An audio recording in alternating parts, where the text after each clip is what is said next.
CT scan, radiotherapy, পরীক্ষা নিরীক্ষা যন্ত্র বন্ধ এবং প্রশাসনের নানাবিধ দুর্নীতির বন্ধের দাবিতে রাজধানীতে এক মানববন্ধন ও প্রতিবাদ সমাবেশ অনুষ্ঠিত হয়েছে। আজ জাতীয় ক্যান্সার গবেষণা ইনস্টিটিউট ও হাসপাতালের সামনে এই মানববন্ধনের আয়োজন করা হয়।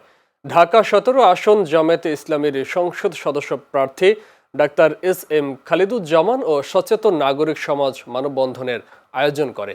মানববন্ধনে দালাল চক্রের জিম্মির হাত থেকে সাধারণ মানুষকে বাঁচানোর দাবি জানান তারা। খালিদুজ্জামান বলেন, দেশের নানা প্রান্ত থেকে চিকিৎসা নিতে আসা সাধারণ মানুষ সেবা পেতে দীর্ঘ সময় অপেক্ষা করতে হয় দালাল চক্রের কারণে। এর দায় হাসপাতালের প্রশাসনের।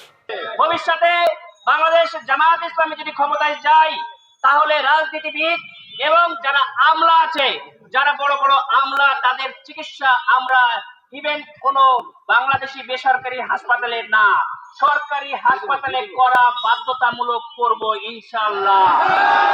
তাহলেই এই হাসপাতালগুলোর পরিবর্তন আসবে। কোন আমলা বাইরে চিকিৎসা সেবার জন্য কোন ধরনের মূল্য পাবে না, সরকারি কোনো ভর্তুকি পাবে।